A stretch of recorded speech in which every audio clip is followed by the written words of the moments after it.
Welcome to the Survivor's Guide to Thriving podcast, the show for people who are ready to break out of survival mode in order to build a truly thriving life. I'm Amanda Solman, and along with Mark Jewell, my co-host and the founder and CEO of Mark Jewell Speaking and Training, we break down common roadblocks that keep people stuck surviving and share ideas to help you thrive each and every day. Hello everyone, this is Johannes, and today we're going to be talking about the topic of routines. So the format here today is we wrote down 7 different questions and put down some answers. We're going to be talking through those here in the next several minutes, but this is about how do we use and leverage the power of routines to get more of what it is that we want in life. So the first question is, what do you think are the benefits of building a routine? So without a doubt, routines build certainty or confidence. So when I do the same thing on a consistent basis, it increases my presence as a result of doing something and crossing it off, getting that little shot of dopamine when I complete a task that I set out to do. One of the best videos on this subject comes from Admiral William McRaven, who gave a great commencement speech. And he talked about 10 life lessons from basic SEAL training. So he was working with the Navy SEALs. And he said, one of the most important things that people need to do on a daily basis is make your bed. So when you're waking up, first thing you do, get out of bed and make your bed and do it right. As Admiral McRaven says, if you can't do the little things right, you will never do the big things right. And so getting up and completing a task gives you that little shot of dopamine, and you now can go into your day. So even when you get done at the end of the day and come home, you come home to a bed that's been made. And so we've got something started, you completed a task, now we can go into the rest of our day with a little bit of momentum. The second question that we laid out for this podcast, what are the key elements in a good routine? So we talk about how clarity plus certainty equals execution. So clarity, what is clarity? Clarity is about getting clear about what it is that you want and why. Certainty is the confidence that when I do these steps, this is going to give me the greatest likelihood that I will reach my goal. So when I have clarity, when I'm clear about what I want, and I'm confident or certain about how I'm going to get there, that's what it takes to execute at a high level. So if you ever see people around you, people on your team or family who are just simply not executing effectively, chances are they're missing something in terms of clarity about what the outcome is, that, the desired outcome that we're looking for, or they're not certain as to what the process needs to be to get them to that desired result. Other key elements in terms of a good routine, accountability. Now, accountability is not something that, at least in our sense of the word, this isn't something you do to someone. Accountability is something that we want to embrace as high performers, because we know that through accountability, I will get better, or I will get a better result if somebody is holding me accountable to follow through on what I say I'm going to do. But the next key element that I want to highlight is the topic of anchoring. So you want to anchor a new habit to something you're already consistently doing. So the example that I go to goes back to the early 20th century. And I think it was about the time of World War I. Less than 7% of Americans had toothpaste in their house. And in fact, dental hygiene was considered a national epidemic. And so there was a toothpaste company that started a new marketing campaign. And it's really ingenious, but they the marketing campaign was to brush your teeth before you leave for work or before you go to school to get that clean, minty feeling before you leave the house. And then before you go to sleep at night, before you lay down, go to bed, brush your teeth so you can have a clean mouth all night long. And that simple marketing campaign led to just tremendous results. So in one decade, the number of Americans who have toothpaste in their house went from less than 7% to more than 65%, which for 10 years and across an entire country, that's just an incredible impact. But, that's one that really comes back to, that anchoring process. So tying it to something you're already doing. In this case, leaving for work and going to bed. But let's look at this in terms of work.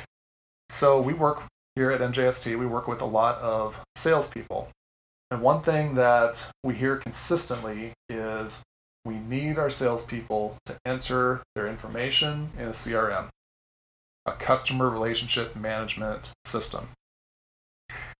And this is something that is pretty much universal. Salespeople do not like entering stuff in CRM. And I get it. It's often viewed as another step, or it's viewed as big brother. Somebody just wants to be in my business and wants to know if I'm working or not. But if we change our story, if we look at it in terms of, okay, I want to take credit for the work that I'm doing, or I want to make sure that I take care of this customer if I have to go on vacation or have to miss some time for whatever reason, then all of a sudden entering CRM can mean a whole lot more. So in my own experience, one of the best ways to change a habit is to anchor it into something you're already doing. So if you're making farm calls, your farm call is not over until you enter your CRM. So I meet with a grower, I learn this information. I don't pull on to the next farm, however, until that information is logged in the CRM. And by doing that, shifting the story and anchoring it to something that you're already doing, it can be very freeing in terms of not having to think of, oh, what do I have to follow up with so-and-so on? Because 4 sales calls later, you're probably not going to remember as much as you think you're going to. So with all of this, one of the key statistics to starting a good routine is the statistic that says 66 days to instill a new habit. It takes 66 days of being consistent in the execution before a new habit is formed. And that's why New Year's resolutions, they don't last because people give up. They don't see progress. They don't feel that good feeling or that momentum, and they give up too early. And you think about how many good things didn't take place long term because we gave up a day or a week too early. So 66 days to instill a new habit. One concept that I think can really help in terms of instilling a new habit is the concept of Kaizen. Kaizen is taking a very complex or big goal and breaking it down into small, seemingly insignificant activities to get momentum and to gain some traction in instilling this new behavior. So an example in doing some research on this subject, an example that I came across that I thought was just amazing. There were 2 separate businesses who both wanted to increase the overall health of their employees. And so the first business bought all of their employees gym memberships for the next year. They had a brand new gym right across the street, 24/7 access. It was all right there, and they They started off the year and talked about how important it was and said, here you go. Here are the keys to the fitness center right across the street. The second business did something much less dynamic, but was much more effective. And that is, they asked each employee on the first day to walk 1 flight of stairs. The second day, they asked them to walk 1 flight of stairs plus 1 step. Day 3, 1 flight of stairs plus 2 steps, and so on. So you fast forward 1 year, and what were the results? Well, the first business that had the fitness center right across the street saw 0 progress. They had a few people that took advantage, but after a few weeks, just like with a New Year's resolution, most of them quit very soon after, and so they saw no results from that investment. The second business, they saw tremendous return on just changing the mindset from walking 1 flight of stairs to in a week you're walking 2 flights of stairs. And because you're feeling better and gaining progress, now you're going for a walk after work and you're making better choices in your eating. But it was night and day. But it all started using the simple concept of Kaizen and taking small, seemingly insignificant daily steps towards progress. The third question, in terms of the power of routines. So what are some habits that you and your clients have leveraged in order to build the right routines? All right, so the one that we talk about the most is the morning ritual. And you've heard us say before, but the king eats first, the queen eats first. In other words, we take care of ourselves first so that we are stronger in order to give more to other people.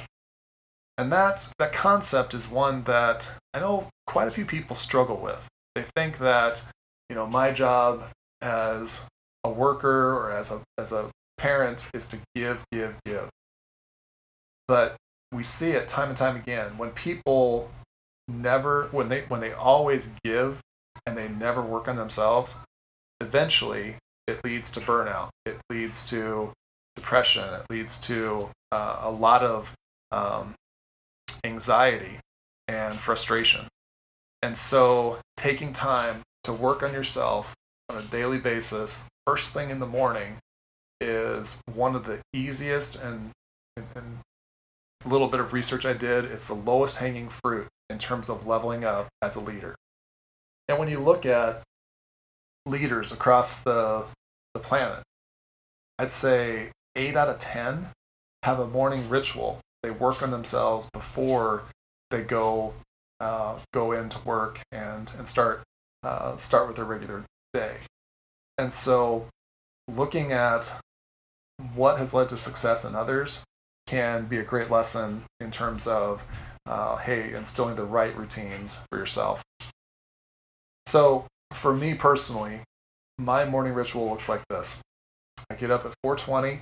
I'm at the gym at 4:50 when they typically open the doors, and I'm listening to personal development. So audiobooks, podcasts, YouTube videos, motivational videos. And I get home about 6 o'clock and get cleaned up.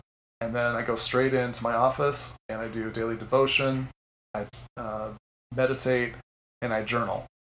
And when I do those things, I show up differently to my first coaching call or my first meeting. So what are some other habits that people have leveraged? One of them that I've seen success with is no screen time. So they come home from work and either for the first 20 minutes after work or during supper that night, no screen time. And when they shut off the screens and they put the phones up on the refrigerator, you have different conversations. You connect at a deeper level. We think it doesn't matter, but we all know it does. And so I've seen that in relationships with spouses and with kids, but no screen time leads to a much better result. All right, next question on the list. Which routines are the non-negotiables for you? So I broke down my answer into daily and weekly routines.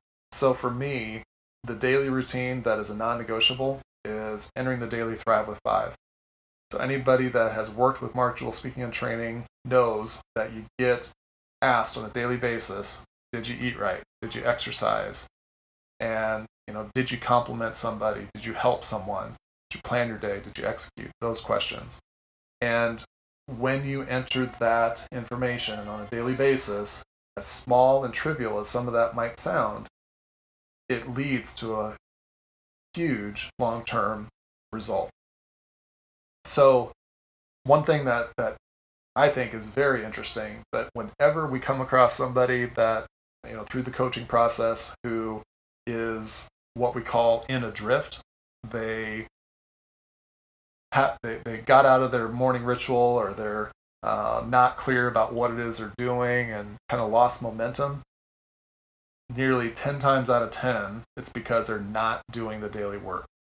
And when you do the daily work, you feel better about it. And when you feel better, you're going to respond differently. So entering the daily Thrive with 5, number 1, non-negotiable for me. Other things on a daily basis, my morning rituals I mentioned, but dinner as a family at night. I do a fair amount of traveling, but whenever I'm home, we have dinner as a family, and then it's nightly prayers, nightly story time. Those are things that a lot of people have as anchors and the non-negotiables in their day. In terms of weekly non-negotiables, for Nicole and I, it's date night. And so weekly basis, we create that space where it's just she and I, no friends, no family, no kids, but it's just she and I going out and spending a few hours together. And we try to stay off our phones and connect on a deeper level in terms of the conversation. And what we find is in the last 9 years of that investment of time in each other, we talk about things when they're small before they blow up into bigger issues. And that concept is one that works in any kind of relationship, but investing that time, because that is what's most important. Another thing that we do, church on Sunday, that's one of the non-negotiables for us and our family. But I've heard other people who, every Sunday night, they go over to the grandparents' house and they make pancakes and sausage. And, that is the weekly routine for the whole family. And that's a really cool tradition that I think, the kids are going to remember that. They're always going to remember, going over to grandpa's and, that time spent together. So getting clear about what it is that you want, understanding the why behind why I want this, and then, that's what it's going to take to make it happen. All right, next question. So knowing what you do, if you can make 1 or 2 changes to your routine to make it even better, what would those be? So I had to think about this a little bit because I like where I'm at, but I know there's always room for a little bit more improvement. I take in a lot of self-improvement, through the podcasts and working out and that kind of thing that I do. And I do a fair amount of reading, like in the evenings and stuff. But I think if I had a more consistent time of day to do reading, I think that would help. The same thing goes for reaching out to family and to friends. I could be more consistent in when and how I do that. The last thing, and this is something that has been part of my routine in the past, but I'm not doing this as much anymore, but it's things like visualization and affirmation. Those are things that can be part of a ritual to make it a little bit better. And then finally, what advice would you give to someone who is struggling to create a routine for themselves? So the first thing I would say is it starts with getting clear about what it is that you want. You have to have clarity, and you have to know the why behind why you want it.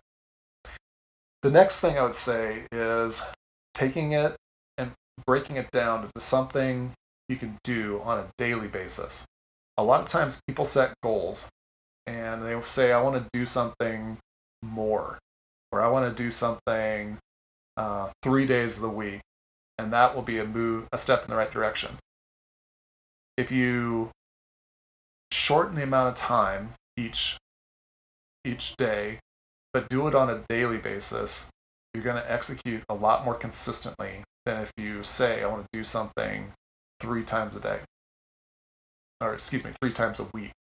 I know for me personally, if I say I want to do something 3 times a week, I might do it Monday, but then Tuesday, Wednesday, Thursday go by, and oh, that's right, I got to do a couple more times here, and I'm up against the weekend.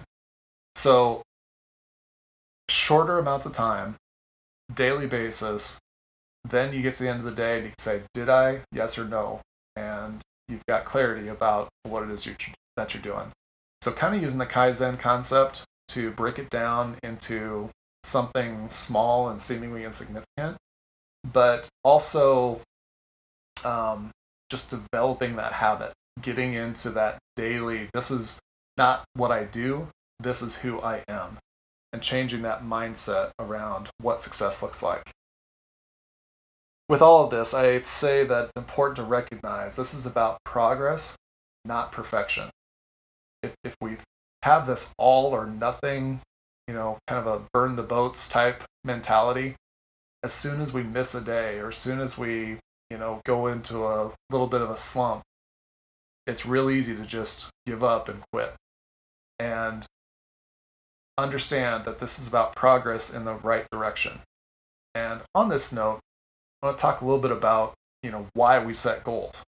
And, if you have a goal to read a book in a month, if you set the goal because if you don't set a goal, a month is going to go by and you're not going to have picked up the book.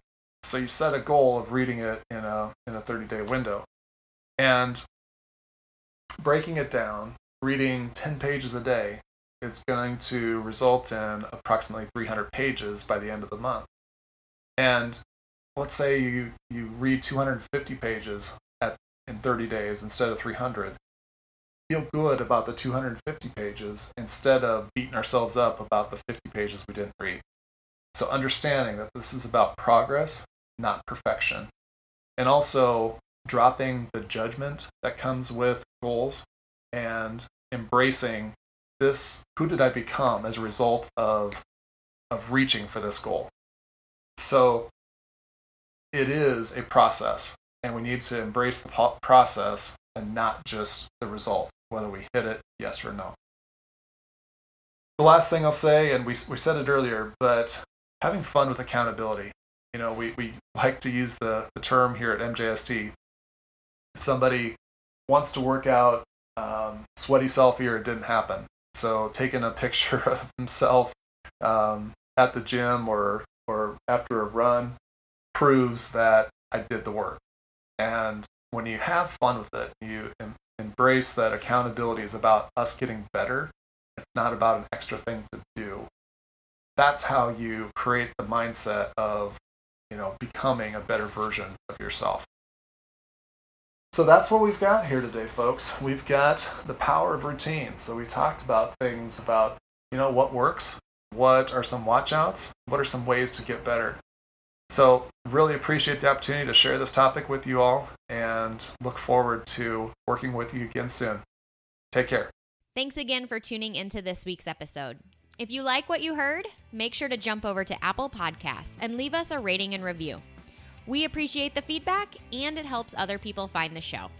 As always, if you're looking for more resources to go from surviving to thriving, check out our website at www.markjeweltraining.com. That's Jewel with 2 L's. And you can find us under Mark Jewel Speaking and Training on all the major social networks. Remember, survival is dead. It's your time to thrive today. See you next week.